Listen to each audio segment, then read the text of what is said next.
From Pacifica, this is Democracy Now! Administrator Scott Pruitt, thank you, Scott, very much. EPA is doing really, really well. And, you know, somebody has to say that about you a little bit. You know that, Scott.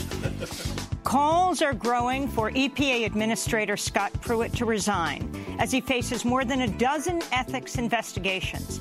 But behind the scenes, he's radically reshaping the EPA. The chemical industry has just been handed a major victory as the EPA scaled back the way it determines the risks of the most dangerous chemicals on the market. Then, as protests resume in Gaza, we look at how the Israeli military is attempting to frame the Palestinian medic Ghassan al-Najjar, who was shot dead last week by an Israeli sniper. And we go to Afghanistan, where Afghan President Ashraf Ghani has announced a temporary ceasefire with the Taliban, a move hailed by NATO. This is a positive step forward on the path to peace. NATO fully supports an Afghan-led and Afghan-owned peace and reconciliation process. All that and more coming up.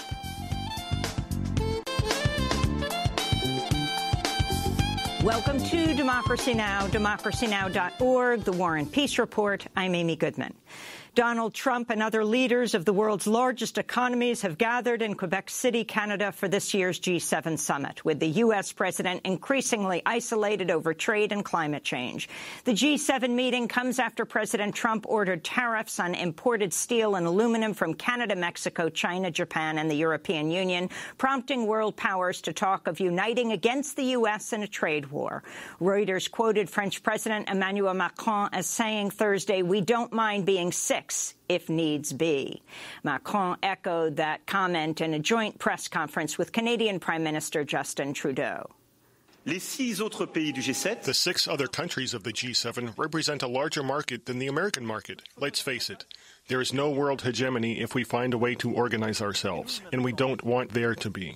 President Trump is scheduled to leave the G summit early ahead of next week's meeting in Singapore with North Korean leader Kim Jong-un.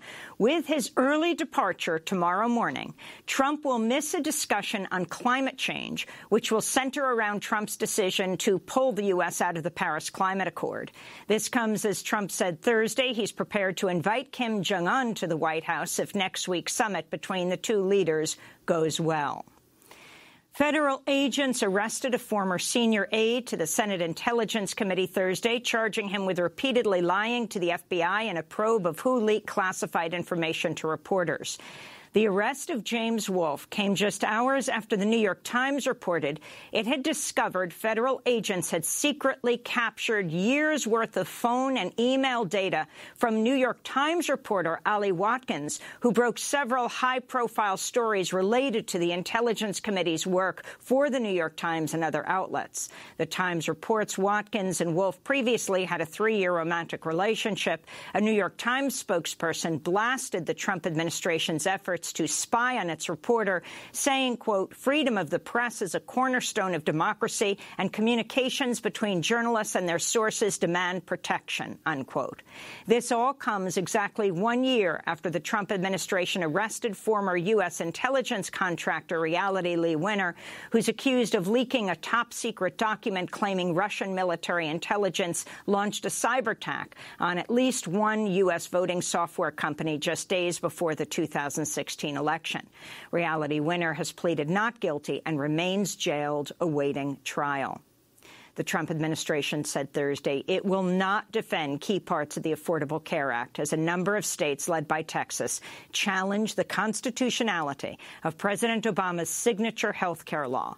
In court filings, Justice Department lawyers sided with the Republican-led effort to overturn the ACA in a move that would allow insurance companies to charge more or refuse coverage to people with pre-existing medical conditions.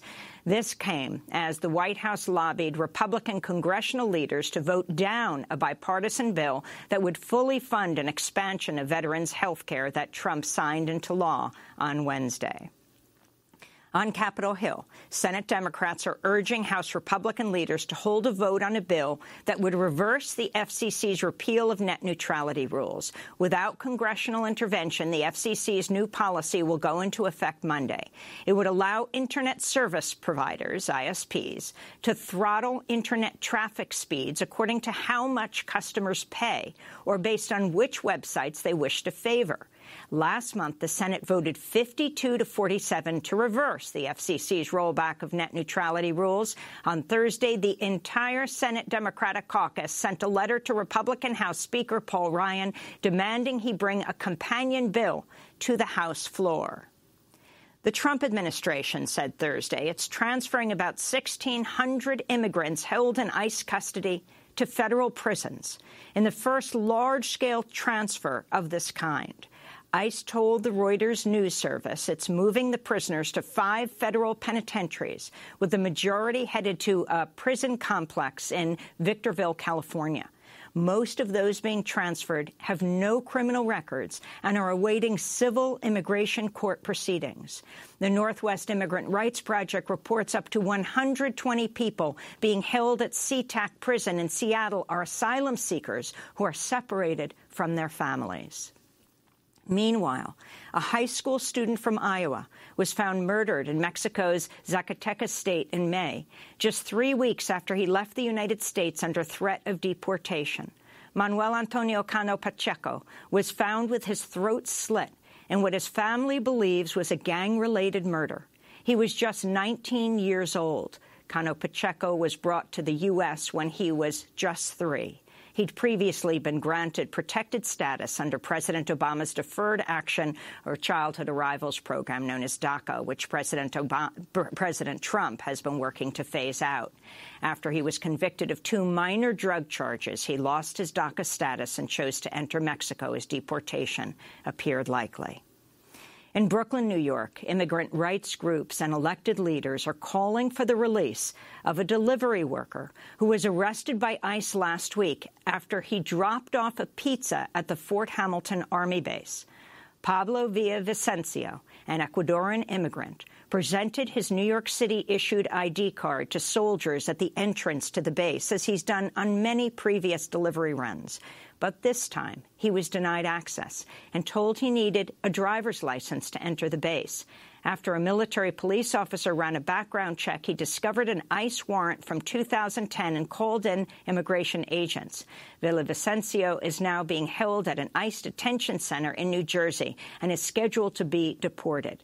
On Wednesday, New York City Council member Justice Brannon spoke to reporters outside the gates of the Army base, accompanied by Villavicencio's wife, Sandra Chica, and the couple's 2 young daughters.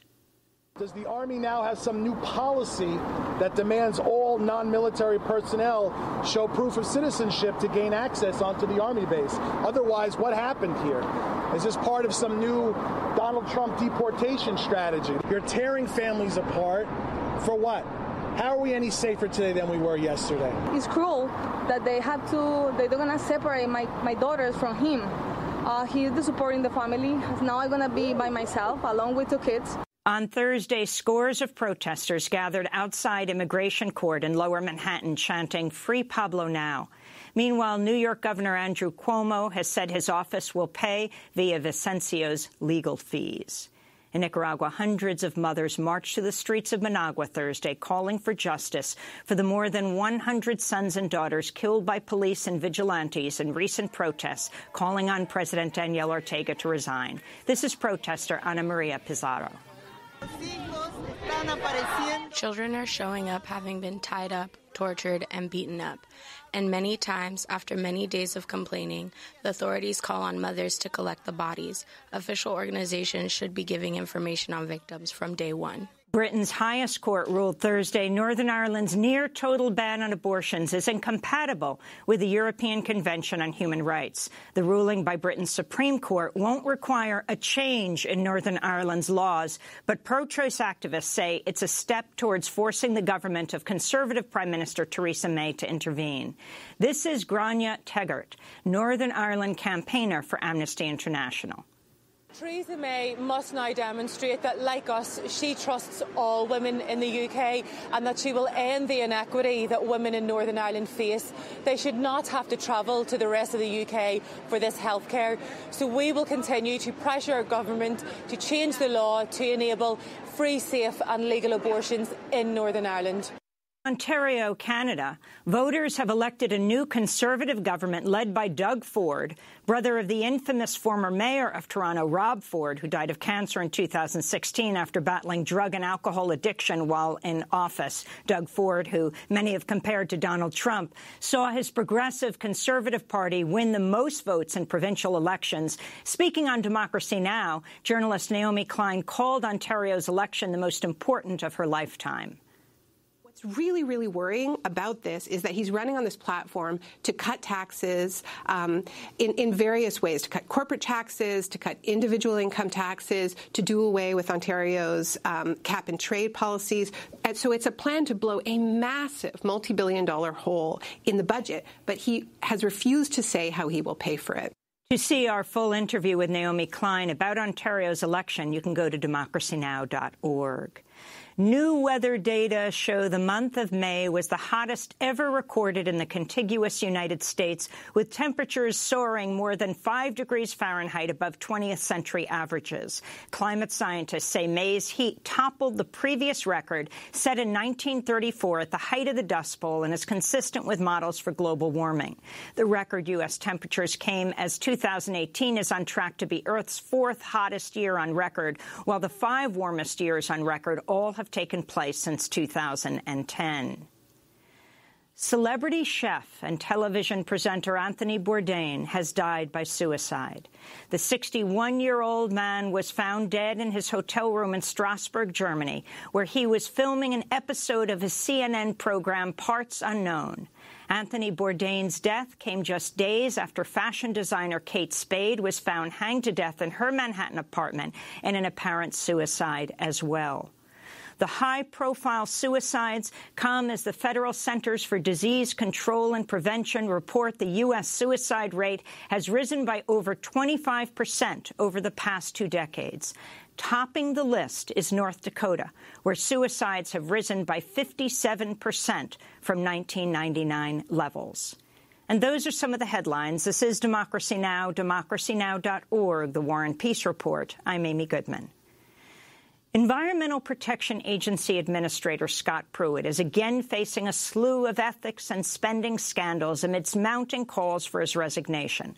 On Thursday, The Washington Post reports Pruitt enlisted members of his $3.5 million security detail to pick up his dry cleaning and search for his favorite skin moisturizing lotion, even though federal rules prohibit public officials from receiving gifts from subordinates, including unpaid services. This comes after congressional transcripts surfaced showing Pruitt had one of his top aides, Milan Hupp, go apartment hunting for him in violation of federal ethics standards. Hupp was also instructed to try to get Pruitt a used mattress from the Trump International Hotel. After the Washington Post broke the story, Hupp announced her resignation. Her last day is today. Also resigning amidst the mounting scandals is Pruitt's senior counsel, Sarah Greenwald, who traveled internationally across the U.S. with Scott Pruitt as he met with industry officials and foreign diplomats. Meanwhile, Pruitt has also faced criticism after it surfaced his former scheduler contacted the chief executive of Chick-fil-A, seeking to set up a personal meeting about the possibility of Pruitt's wife, Marilyn, opening a franchise of the fast food chain. The revelation is based on emails obtained by a Freedom of Information Act request filed by the Sierra Club.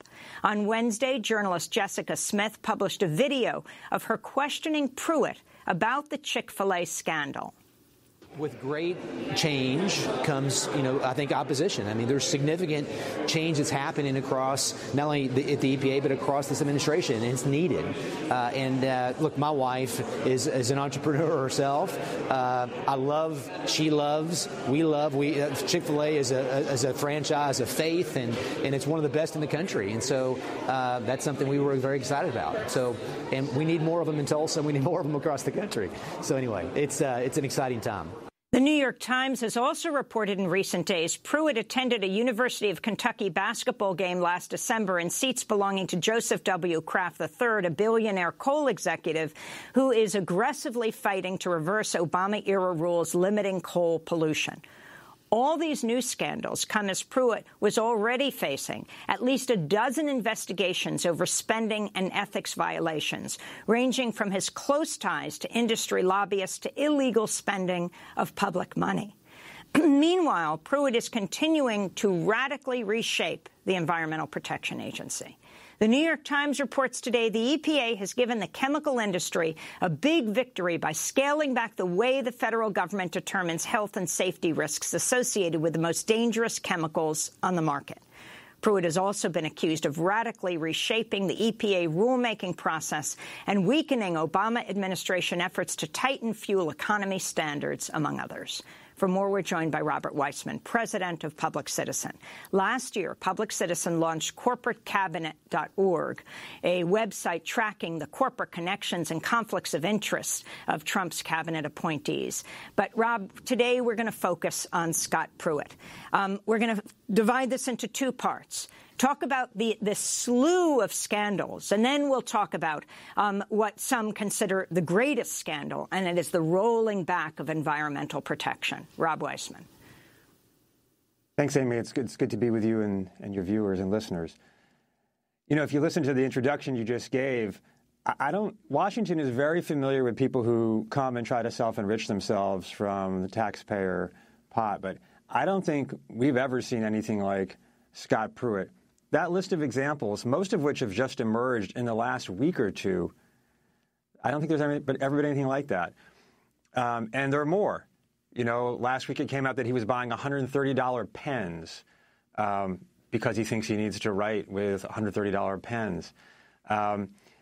And what we've seen is a guy who, first of all, has no respect for the taxpayer and his duty to be frugal and guard taxpayer assets. But more importantly, a guy who thinks that he should live like the billionaires that he's serving. You know, he's hanging out with these super rich people, and he doesn't see himself any different than them. They get to fly around all over the world whenever they want to do, you know, on luxury planes, and so should he. And they get to sit at the front row of college basketball games, and so should he. They get to eat in fine restaurants whenever they want without regard to paying, and so should he. One of the other stories that's come out in the last couple of days is he's going over to the White House dining hall so frequently because there's great food there at a very low price, sort of luxury-level food at McDonald's prices, and they told him, stop coming. You're coming here too often. And so there's this an unbelievable degree of entitlement and desire for luxury, which is not appropriate for a government official. But I think it does connect to the second strand of what you're talking about. Part of the reason he thinks he's entitled to this, besides his own megalomania, is he's hanging out with people who live like this, and he doesn't see why he shouldn't be able to do the same thing. Can you talk about the women who've just resigned, his top aides, lawyer and assistant? Right. Well, these are people he brought over with him from Oklahoma. He was formerly the Oklahoma Attorney General. And he used them in considerable part to take care and tend to his personal whims and desires. You know, one of these aides who was effectively his executive assistant but had a high-level title and a high-paying job was scheduling his personal trips. You know, he wanted to go to the Rose Bowl, so she worked that out. Then it emerged, as you were saying, in the last few days, she actually was looking for apartments for him. She visited at least 10 apartments, the House Oversight Committee discovered, to try to find one for him after he got thrown out of the flop house he had, the super discount deal from a lobbyist or a lobbyist's wife. Well, wait, explain that. I mean, that deal that he had was staying in the building of an energy lobbyist's wife, getting a deal from an energy lobbyist, in essence, paying $50 a night when he was there, but the room was held open for him always, the apartment. Yeah, it's exactly as you said. So he's paying $50 a night, which is, let's say, below market rates here in Washington, D.C. He wasn't even paying every night. He was only paying for the nights he stayed, and that wasn't as many as you might think because he is jetting all around the country and the world to tend to his desires and whims. The discount deal was being provided by a lobbyist couple. The husband had business before the Environmental Protection Agency, which was a fact denied but now revealed, in fact just revealed in the last few days as the husband had to change and fully disclose on his lobby forms what he'd been doing. And there's just never been anything like this. So there are some hard ethics questions in Washington, D.C., but none of the things involving Scott Pruitt are hard ethics questions. And again, they're just startling kinds of misbehavior, but they're startling kinds of misbehavior that matter, not just because, like, what does he need $130 pens for, but because he's doing favors for the people who are conferring benefits on him. So or $3.5 million in security. I want to turn to a postcard addressed to Scott Pruitt, sent to the EPA's Seattle office last year. The postcard featured an image of a man standing on an iceberg. It read, quote, "Dear Mr. Pruitt, climate change is real. We're watching you. For the sake of our planet, our children, and our grandchildren, will you be a reasonable man? I repeat, we are watching you." It was signed by 7 first names of women. Well, this postcard is on the potential list of potential threats to Pruitt's safety that the EPA used to justify a 24/7 security detail that has cost taxpayers at least $3.5 million. Right. It's just part of the grandiose story around Scott Pruitt. So he's got this 24/7 security detail that former EPA administrators have not had and for which he has no reason. He uses these people to sort of create a bubble around himself when he travels, to put on screaming sirens and take him to his favorite restaurants in Washington, D.C., to protect him from citizens who might come up to him and complain about what he's doing. And, as you say, to do weird things like find his favorite moisturizer. So let's turn to this latest news. We're going to take a break and then come back to it. And that is one of the top headlines today, top story of the New York Times, the Trump administration, after heavy lobbying by the chemical industry, scaling back the way the federal government determines health and safety risks associated with some of the most dangerous chemicals in the market. We'll be back with Rob Weissman, president of Public Citizen.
Brian Jonestown massacre. This is Democracy Now! I'm Amy Goodman. As we continue to look at the record of Scott Pruitt, is he about to resign or be fired? That's the question. The New York Times reporting today the EPA has given the chemical industry a big victory by scaling back the way the federal government determines health and safety risks associated with the most dangerous chemicals on the market.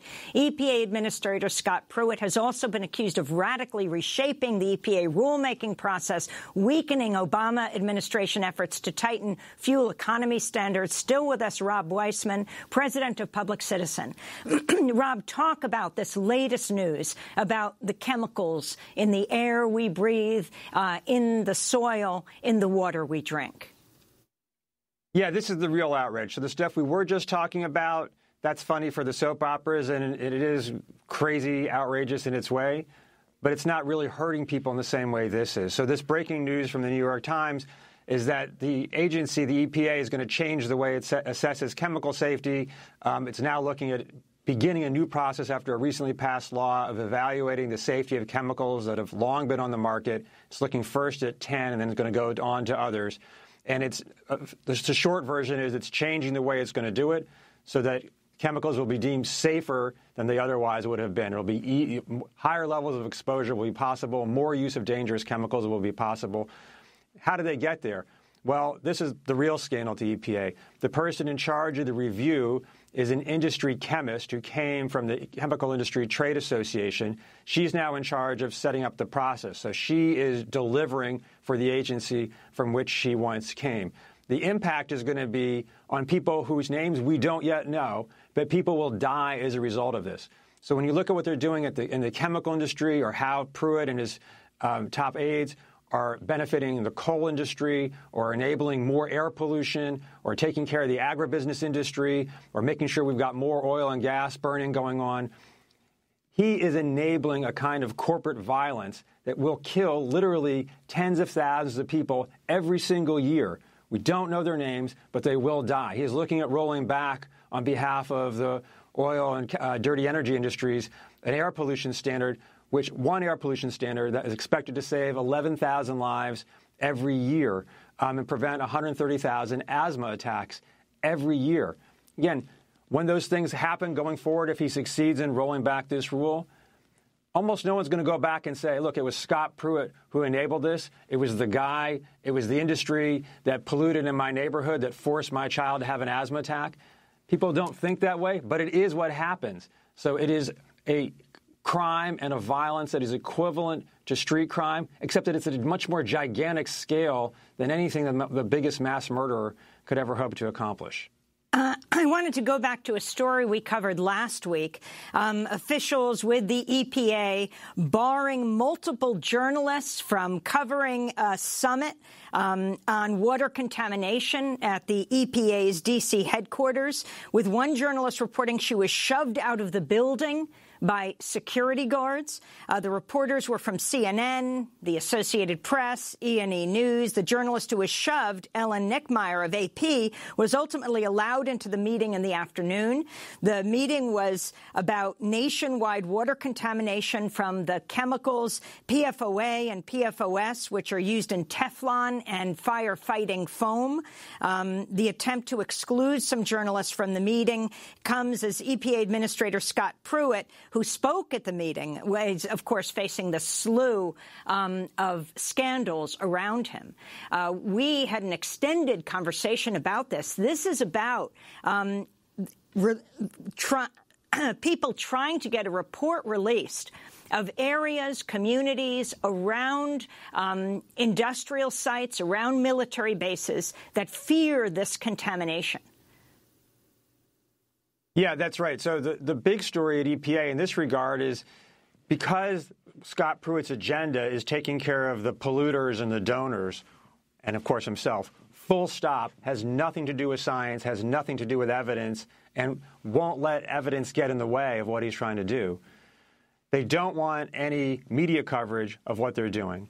They don't want internal staff to tell the truth, so they're pushing out as many people as they can, and even in one case trying to hire a PR agency to effectively do external scrutiny of their internal employees to see who might be trying to do their job. They don't want anyone to mention climate change, the biggest threat facing humanity, and they're stripping from their data sets information on climate change. They are refusing to consider real science in their rulemaking processes and now trying to change the overall rulemaking process so to exclude important parts of environmental science and public health science. They are working in every possible way they can to reach predetermined results on behalf of polluters. You know, for a long time, the deregulatory forces in the country say, look, well, all we want is more evidence. Let's just do more studies. Let's do more studies. And studies was the sort of their excuse for why they should delay the next regulatory protection. But now that they've got control of power, they want nothing to do with evidence. They want nothing to do with science. They just want to get to their predetermined outcome, which is enabling polluters to pollute more. And as I said, it is an outrage, and it's not just an outrage because the air is going to be dirtier in the abstract. It's an outrage because real people are going to suffer. And the real people, it's all of us, but as is normally the case, it will be concentrated in low-income communities and people of color communities where the most hazardous sites exist, where the most pollution goes on, and where the communities have the least local power to fight back to protect themselves. Rob Weissman, on Wednesday, Elena Plott, a journalist with The Atlantic, reported she was castigated by EPA spokesperson Jahan Cox when she asked for comment on the resignation of one of Pruitt's top aides. Wilcox reportedly told Plott, "You're a piece of trash." Meanwhile, a former top attorney for the chemical industry has been named to lead the Environmental Protection Agency's Superfund task force. Stephen Cook, who worked for 2 decades at the chemical giant LyondellBasell, Think Progress reports Cook will now be responsible for overseeing the cleanup of Superfund sites polluted by his former employer. Rob.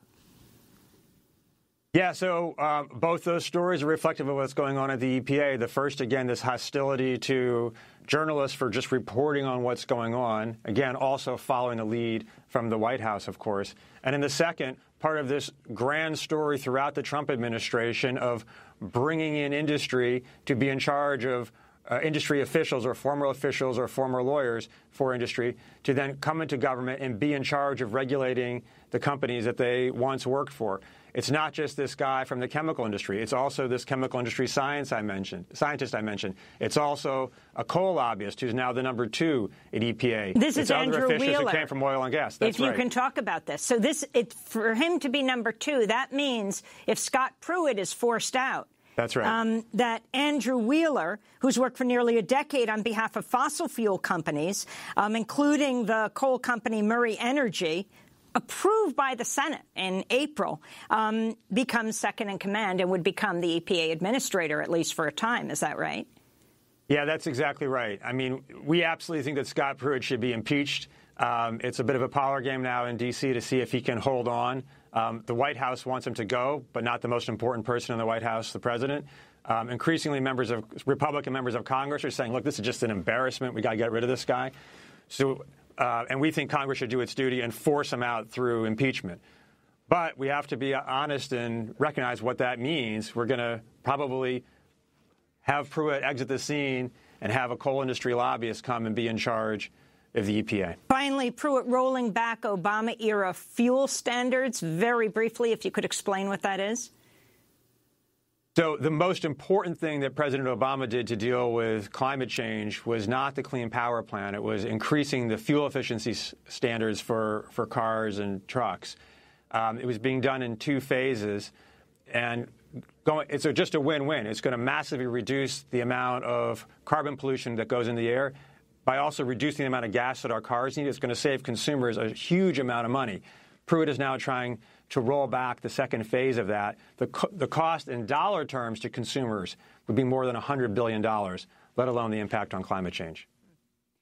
Well, Rob Weissman, I want to thank you for being with us, president of Public Citizen. Last year, Public Citizen launched corporatecabinet.org, a website tracking the corporate connections and conflicts of interest of the Trump cabinet appointees. This is Democracy Now!, democracynow.org, the War and Peace Report. I'm Amy Goodman. As we turn to Gaza, where thousands of Palestinians have resumed protests against the Israeli blockade, Israeli soldiers have killed at least 119 Palestinians and wounded more than 13 others since the Palestinians' nonviolent Great March of Return protests began on March 30th. A week ago today, Israeli forces shot dead Israeli medic Hazan al-Najjar as she was helping evacuate wounded Palestinians at a protest near the separation fence between Israel and Gaza. At the time of her killing, she was wearing a white medical coat and a medical ID card. The following day, thousands of people poured into the streets of Gaza to attend her funeral.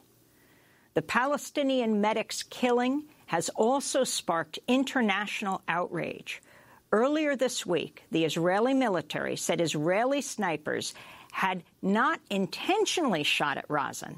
But now the Israeli military is facing widespread criticism after it released a short video Thursday that was heavily edited edited in efforts to claim that the slain Palestinian medic was acting as a human shield for Hamas when she was shot dead by an Israeli sniper. The video, posted by the Israeli Defense Forces, appears to show Razan throwing a smoke grenade into an empty field. The words on the video read, "This medic was incited by Hamas to give up her life for their goals." It's then followed by a short clip of the Palestinian medic, Razan al-Najjar, speaking. I'm the paramedic Razan al-Najjar. I'm here at the front lines as a rescuing human shield. After Razan speaks, the words on the video read, "Hamas uses paramedics as human shields." After the video was released, the Israeli military spokesman, Avichai Adrai, tweeted, "Razan al-Najjar is not the angel of mercy that Hamas propaganda attempts to portray," unquote. But the video has sparked immediate criticism for taking Razan's words from a previous interview out of context in order to distort their meaning. This is a clip from the original interview in which Razan is being interviewed by a journalist with Al Mayadeen News. Razan, the idea of becoming a paramedic, how did that idea start for you? Tell us, was it your own idea only? Did it cross through your mind? Tell us, if you may, please. I'm the paramedic Razan al-Najjar. I'm here at the front lines as a rescuing human shield to protect and save the wounded at the front lines. Indeed, this idea was not suggested to me by anybody. I did it for my own self, because I opted to go through this adventure and try rescuing the wounded at the front lines. I have enough strength, courage, and daring to go through this experience, to join the field and be prepared to go to ground zero to save the souls of our martyrs and some of our wounded. They are our brothers, of course. And praise to God, I managed with all my determination, persistence, and strength to continue on this course that I started, and I will end. And I've been persistent for 45 days. So that was Razan al-Najjar speaking in her own words about her efforts to rescue wounded Palestinian protesters wounded by the Israeli military. Earlier this week, we spoke with Razan's cousin, Dalia al-Najjar. Razan was a very strong-minded girl since she was very young. She always had dreams. She loved life. She was a source of positivity all the time. And being a nurse was one of her dreams. She worked hard to be one. She couldn't get a degree in nursing, unfortunately, because of the financial situations her family were living under. And then she went and got a training in nursing for 2 years. And she worked as a volunteer for 2 years without being paid. And then she felt it's her duty to be a first responder, because it's everyone's duty. Everyone has a role in what's going on, and she felt that she can do what she's best at by being a first responder. She was one of the first female first responders, and she inspired many people. I heard stories from her colleagues saying that other first responders used to motivate each other by mentioning her and talking about her. If anyone is sitting, they would tell him, "Come on." Razan broke her wrist, and yet she completed her shift. So she's a source of inspiration for everyone. That was Razan al-Najjar's cousin, Dalia al-Najjar. We reached her in Istanbul, Turkey, where she's co-founder of Zyla Water, an organization dedicated making clean water accessible around the world. Well, for more, we go to Sweden via Democracy Now! Video stream to speak with Mohammed Shahada, writer and activist from the Gaza Strip, student of development studies at Lund University in Sweden. He writes for Haaretz, The Forward, and other publications. Mohammed, talk about this video that the Israeli military has released a week after Razan was gunned down by an Israeli sniper. Well, this incident shows how the IDF evidently feels able to, first of all, lie so blatantly in a way that can be checked so easily, because it knows that the Western media and the Western reporters would catch the bait and convey its lies as unquestioned facts, or at least as credible narratives. For instance, the New York Times reported about this specific incident or this specific controversy as opposing narratives between the real video and what the IDF claims. Any reporter could simply just go on YouTube and check the full interview for her or himself. But the problem is that, again, they won't do that. It's a betrayal not only of heroism, not only of the courage and sacrifice of the Palestinian people, it's just a betrayal of basic journalistic values. As you have seen in the footage, the IDF footage, according to the shamelessly fabricated and doctored video, Razan was saying very ironically that she's standing as a human shield. Her specific use of that word, human shield, was obviously intended to take a dehumanizing term that is widely deployed by the IDF to justify the killing of innocent civilians. And she used it to make it into something so powerful and touching that couldn't be ignored. It is decisive and conclusive that there is no chance the IDF did edit and doctor that video in good faith or by accident. It was purposeful to cut this interview after 2 seconds of what she says in order to falsify her own words. If the IDF, or had they just lengthened the clip by 1 second, one more word, the whole story would have been unraveled. But the problem is that instead the first murder, an unarmed, clearly marked paramedic with precision weaponry. Then they claimed that it was an accident. And finally, they claimed that even accidents are directed by God to occur only to bad people. So the victim's death is justified. It appears that under no circumstance whatsoever would Israel acknowledge the Palestinian suffering. We are never allowed to be seen as victims. It is as if Israel cannot tolerate another story of dispossession and misery to exist alongside it. So intolerance is constantly reinforced through the Israeli forces' hostilities toward the Gazan civilian population and now the deliberate discretion of their sacred memories. The least the IDF could have done in that incident is to show remorse, to say that we were wrong for the execution of an innocent female paramedic. But sometimes there is enough honor in losing a battle than snatching a defeating and false victory. Instead, from the first moment, as you have seen, the IDF invested disproportionate time and effort to contextualize and find a pretext for this horrendous war crime, than to hold the perpetrators accountable. The problem is that, as always, the calamities visited upon the Palestinians are either denied, ridiculed, or sometimes even cheered and applauded. There is always an internal investigation to be open, a relief from blame. And this investigation is either never concluded, as in the case of the young martyr, 14-year-old protester Muhammad Ayoub, who died through the protest, or the findings of these reports are rather more appalling than the incident itself. One of the findings is that it never happened. Just plain and simple, some IDF reports say. As in the case of Ahmed Tamimi's cousin Muhammad, his medical record, his X-ray, eyewitnesses, everybody confirms that his head was shattered by Israeli live bullets directed towards him.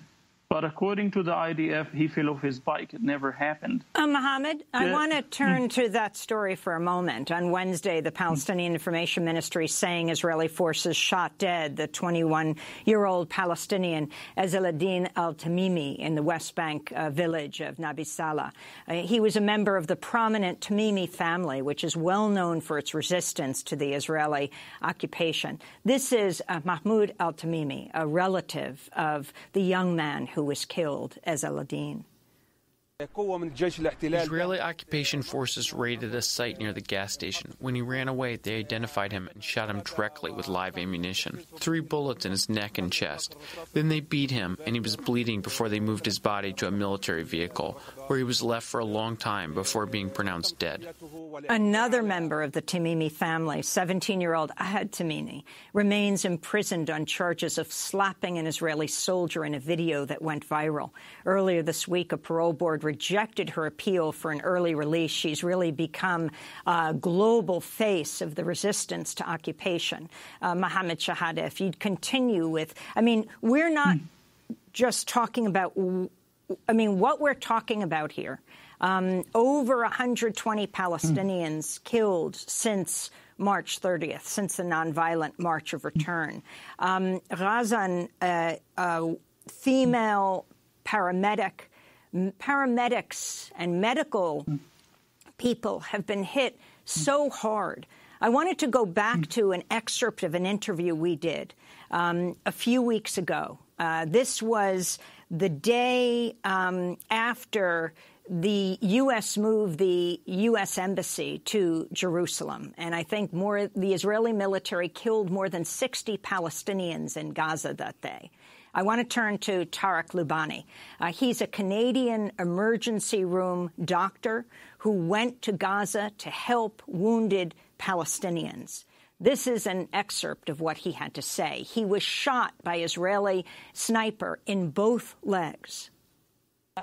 I don't know the answer to that. I don't know what orders they received or what was in their heads. So I can't tell you if we were deliberately targeted. What I can tell you is the things that I do know. In the 6 weeks of the march, there were no paramedic casualties.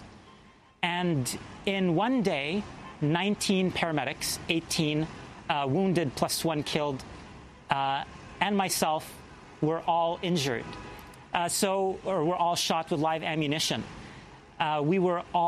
Musa was actually in a rescue at the time, but everybody else I've talked to was like me. We were away during a lull without smoke, without any chaos at all, and we were targeted, and we were rather hit by live ammunition, most of us in the lower limbs. So it's very, very hard to believe that the Israelis who shot me and the Israelis who shot my other colleagues, just from our medical crew, 4 of us were shot, including Musa Abu Hassanin, who passed away. It's very hard to believe that they didn't know who we were, they didn't know what we were doing, and that they were aiming at anything else. So that is Dr. Tarek Loubani. The Canadian Prime Minister Justin Trudeau spoke out about this. He was shot in both legs. And the man he just mentioned, the paramedic Musa, who went to save him, was shot dead an hour later.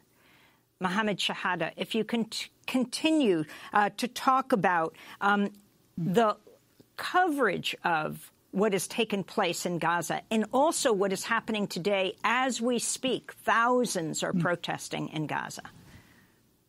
Well, as I said, the coverage of the Gazan protest or actual particular incidents like Razan, it concludes 3 different dehumanizing and equally appalling indications. One is that it never happened.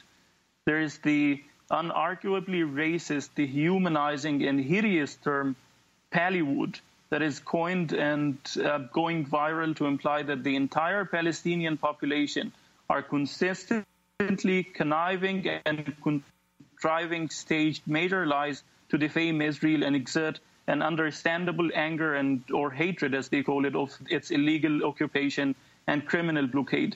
The absurdity of this horrendous term dishonors only its authors and advocates.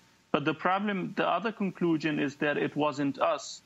As you have seen in the case of the double amputee Ibrahim Abu Thuraya, the IDF concluded that the bullet that landed in his forehead was not coming from their own ammunition. Another racist term is coined here to describe Ibrahim's death as self-inflicted suffering. The entire population of Palestine are perceived as masochistics who find joy in getting killed, maimed, or crippled by the IDF, and whose main goal is, of course, to make their wish come true without a second thought. The Israeli intelligence apparently managed to dig into Ibrahim's heart and to conclude his intentions that his death was entirely self-inflicted. It was his own fault because he was, quote, an agitator who wanted to die as a martyr. And they indeed purposefully overlook the fact that even if Ibrahim for once in his life contemplated death as a relief from the insufferable misery that he endured, it was mainly because the IDF first shot his legs, both of them stole his legs and stole his life, because Israel's blockade turned his life into unbearable hell. He spent his golden years crawling on the floors, begging for bare-bones subsistence. The third conclusion, which is what we are now seeing in Razan's case and in the case of the Palestinian journalist Yasser Mortaja, is that it was an accident. And it comes from a deep and evident wishful thinking that if you presume the IDF to be the most moral army in the world, you can never conclude that they did this on purpose. By no means the most moral army in the world would do such thing. The IDF stated at the beginning of the protest that it knows where every bullet shot at the protest landed, maybe except for the ones that when it's convenient for them to claim otherwise, like in the particular case of Razan. You see that they say first she was shot by accident. The bullet apparently was shot in the air and bounced back and accurately shattered her heart. And even incidents that happened by accident, according to the IDF definition, only happened to bad people, as they called them. So the IDF, instead of investigating the actual incident or the accident, seemed to spend great time and effort trying to prove an alleged affiliation between the victims and dehumanizing categories that would justify their killing. Mohammed Shahada, we want to end today's segment with the words of the celebrity chef and television presenter Anthony Bourdain. We just learned today he's died by suicide in Strasbourg, France, as he was filming one of his episodes of his very popular show, Parts Unknown. He traveled to Gaza. In 2014, he won an award from the Muslim Public Affairs Council. This was his speech. I was enormously grateful for the response from Palestinians in particular, for doing what seemed to me an ordinary thing, something we do all the time, show regular people doing everyday things. The world has visited many terrible things on the Palestinian people, none more shameful than robbing them of their basic humanity. People are not statistics. That is all we attempted to show. Those are the words of Anthony Bourdain, again died by suicide this morning in Strasbourg, France, as he was filming one of his episodes for Parts Unknown for CNN. I want to thank Mohammed Shahada, writer and activist from the Gaza Strip, a student of development studies at Lund University in Sweden. He writes for Haaretz, The Forward, and other publications. We'll link to his pieces at democracynow.org. When we come back, the Afghan president, Ashraf Ghani, has just announced a ceasefire with the Taliban. We'll speak with peace activist Kathy Kelly. Stay with us.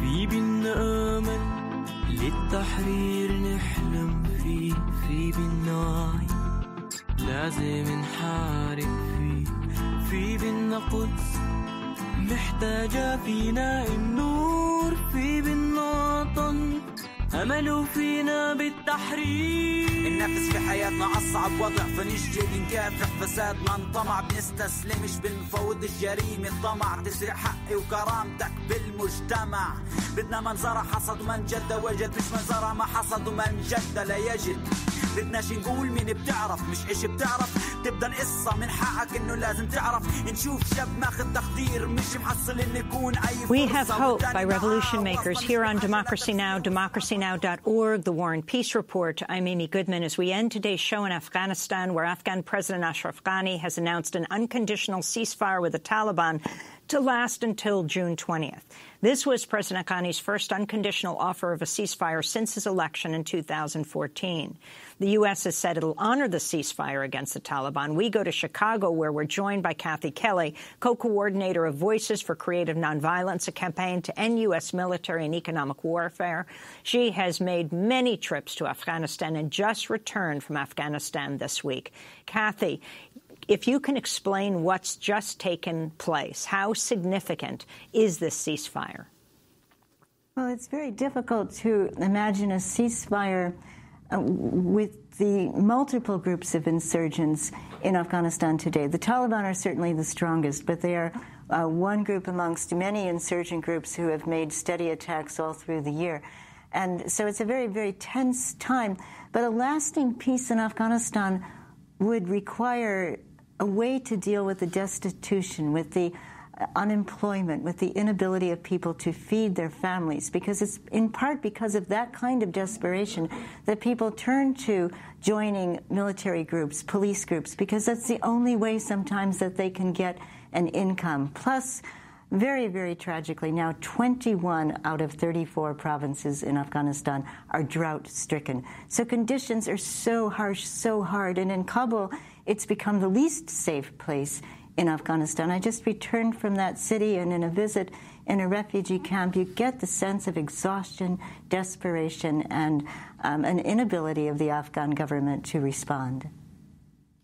So ISIS claimed responsibility for a recent suicide attack that killed 14 clerics at a peace summit in Kabul. What happened? And was this the spark for President Ghani? Well, it's called the Loya Jirga, and people were gathering to declare a fatwa against suicide bombings, and then a suicide attacker had managed to get inside, and that was when the clerics were killed. I think that Ashraf Ghani, perhaps right now, is very aware that the Taliban have been able to surround various cities in Afghanistan and in some cases take over the cities temporarily. And so he is offering this ceasefire, perhaps knowing that talks might at this point be indispensable for his government to continue. But included in his government are various warlords and sons of warlords, and so it's a very, very tense time. Also, I think many people in Afghanistan are aware that President Trump has publicly opposed negotiations and talks with the Taliban, and he has expressed his interest in what's going on in Afghanistan under the ground, not in terms of the water level lowering and the desperation in a time of drought to gain access to water, but he is interested in the rare earth minerals and other precious. Before we go, I want to ask you, BBC's reporting, since Trump announced the new Afghan strategy committed more troops to the conflict, the number of bombs dropped by the U.S. Air Force has surged dramatically. New rules of engagement have made it easier for U.S. forces to carry out strikes against the Taliban. You wrote, Donald Trump's interest in what's happening on the ground in Afghanistan is focused exclusively on the U.S. capacity to extract Afghanistan's mineral wealth. In this last minute we have, can you talk about these two issues? Well, one person from the Wardak province, when I was last in Afghanistan, said when I asked, well, how is your family? You know, this is an area where the strikes are so heavy. He said, we can't find space to bury the dead. There have been so many bombings. And yet, you know, I think President Trump's main interest in maintaining troops within Afghanistan has to do with being able to control the possible extraction of wealth under the Hindu Kush Mountains in the future, and also being able to send signals to China and to Russia that the United States still has a foothold in that country. We're going to leave it there, but we're going to continue our conversation with you and post it as a web exclusive at democracynow.org. Kathy Kelly, just back from Afghanistan, co-coordinator of Voices for Creative Nonviolence, a campaign to end U.S. military and economic warfare. She's made many trips to Afghanistan. That does it for our show. To see our video and audio podcasts and our transcripts, go to democracynow.org. Democracy Now! Is accepting applications for our paid video production fellowship. experts. Find out more at democracynow.org and sign up for our daily digest, our news digest. Send the word Democracy Now! To the number 66866. Democracy Now! One word to 66866. Democracy Now! Produced by Mike Burke, Renee Feltz, Noreen Shea, Carla Wills, Laura Gottesdiener, Sam Alcoff, John Hamilton, Robbie Karen. I'm Amy Goodman. Thanks for joining us.